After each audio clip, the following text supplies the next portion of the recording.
Good morning, beautiful Facebook world. How are you all? I hope you're having a beautiful day. The sun is shining here in Melbourne. So for those of you who are in Melbourne, yay for sunshine and blue skies. It feels like it's been an eternity between sunshine. But when I think back to my live from last week, I think it was the sun was shining then too. So even though it feels like an eternity, actually it hasn't been. But I hope you're all surviving this bit of a winter snap in spring. But today, I don't want to talk to you about the weather. What I want to talk to you about is having some fantastic connections and client meetings. And talking about the weather is one way to do that. So certainly when you first meet someone for the first time, you can sit there and absolutely talk about the weather. How are you? All of those things. If I'm meeting in an office, then I like to get there a little bit early. I do some what I call research, also known as Google stalking, on the person. So one time I actually found out that someone had a horse race named after him. So that was a great conversation starter. Just saying to him, wow, how do you get a horse race named after you?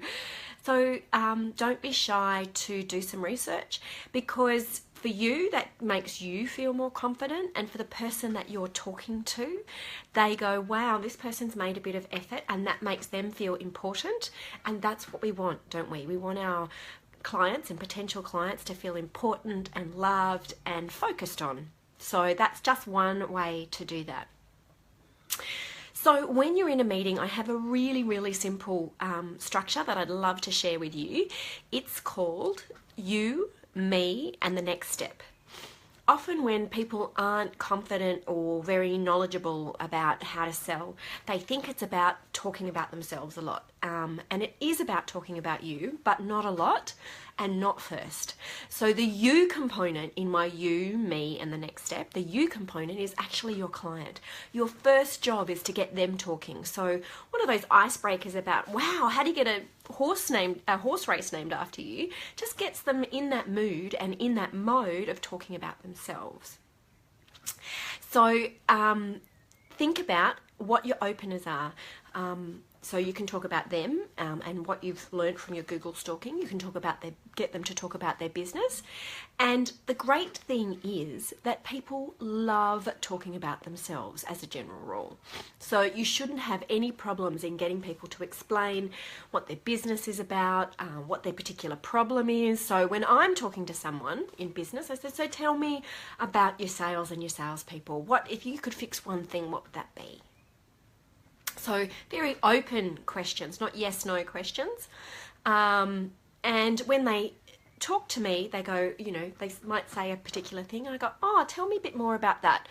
So it's absolutely about digging. So if I'm in a meeting, I want 80% of the time to be them talking. So if we're thinking about that, getting them talking, then the really important thing is to ask awesome questions. So I think it was Anthony Robbins, but someone very smart like that said, great people ask better questions. So when you ask awesome questions, you get better insights. And again, thinking about you, if you have a field of questions, then you're going to feel confident. So think about your business. Think about what you need to know to help people and focus in on those things. Obviously, you've got to start a little bit more general and then kind of dig down. The second thing that is really important is that when you're asking questions, to make them open.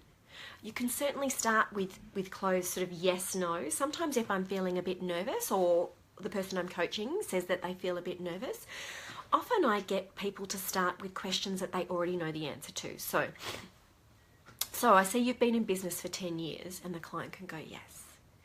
And I see you've done this, yes. And then once you've had a few of those, you can say, okay, so tell me a little bit more about whatever it is that you're particularly interested in with this client.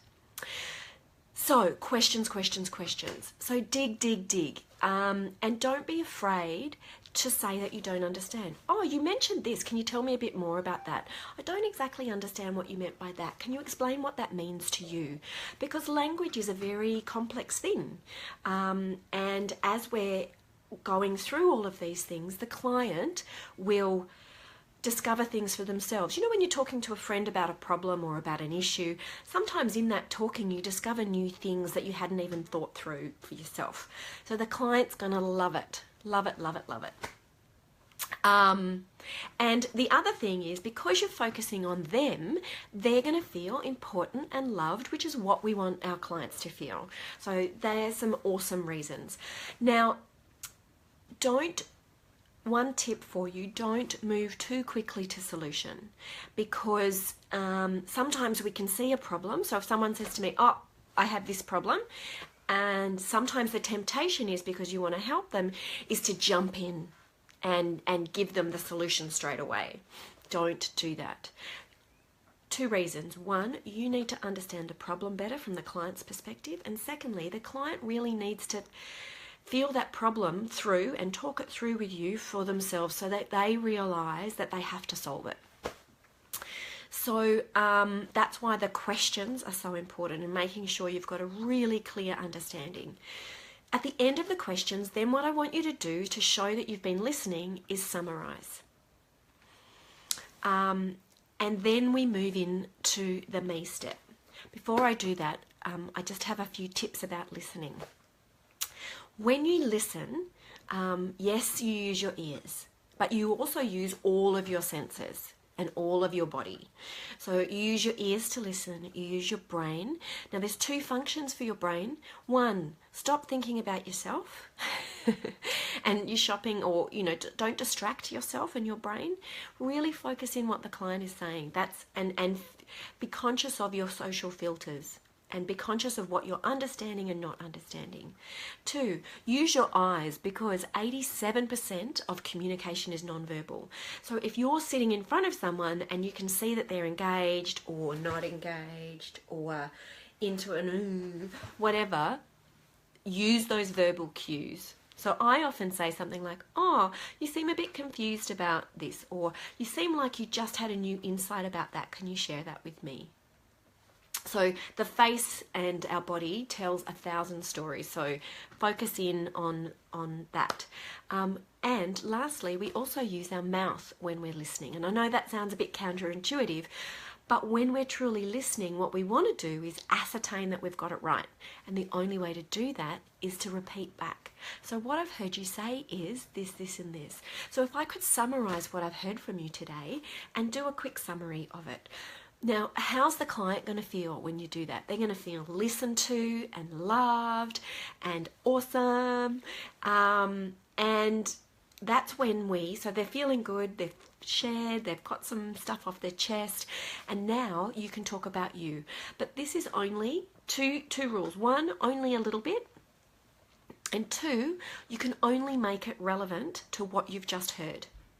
So there's no, I started, I was born in 1971 and, I've been doing this, and they don't want a laundry list. They want to know how you can help them. So that's what we focus on. So I would use cues from what they've said. So I would say, thank you so much for sharing that for me. Summary. Let me tell you what I've heard and how I can help you. What I heard you say is X, Y, Z. How I can help you with that is X, Y, Z. What I've heard you say is, so you're always relating it back to the client and checking in at the end. Does that make sense to you? Is that something that you think might help you? Is there something else that you would like to know? So the questions don't stop when you're in your me component. And lastly, people forget. You've had an awesome meeting, but people forget this really crucial thing that's going to make your life so much easier. Trust me, it's called the next step. So again, at the end, I summarize. Thank you so much for meeting with me today. What I've learned is the 3 key things. The solution that you and I focused on together was, it's probably one thing that they most engaged with when you were talking through the solution options.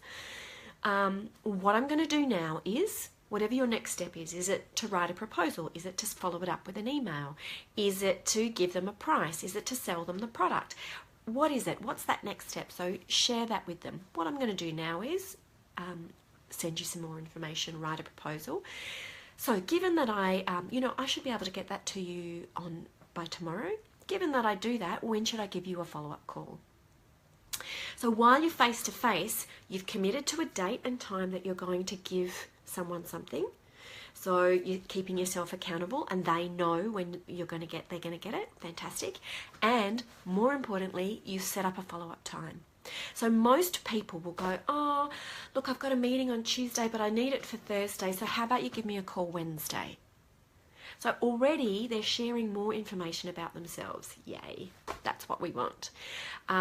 Perfect. What time Wednesday suits you? I can call you at 10. How does that sound? So you've set up a date and a time. So fast forward to Wednesday next week. How do you feel now when you're going to pick up the phone?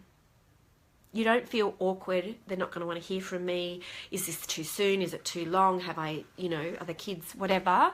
No, you're going to know that they're expecting your call at 10 o'clock. And also, they know that they're more likely to pick up the phone because, again, they're expecting your call at 10 o'clock. So, when you pick up the phone, they don't always answer. That's okay. And what you do is you say, here I am, 10 o'clock. I'll give you another call in 15 minutes because I know sometimes we just get caught up in things. Okay, so that's you, me, and the next step. So the 3 things that we've covered today are how to have an awesome meeting, the really big importance of focusing on the client and getting them to talk for 80%, listening skills. I want you to really think about your listening skills. And lastly, how to think about the best questions for you and your business and getting the vital information that you need to help someone make a buying decision. So, my beautiful people, get out there and help people buy from you, and I would love to know how you're going, and I will see you again next Thursday for week 7. Take care. Have fun. Bye.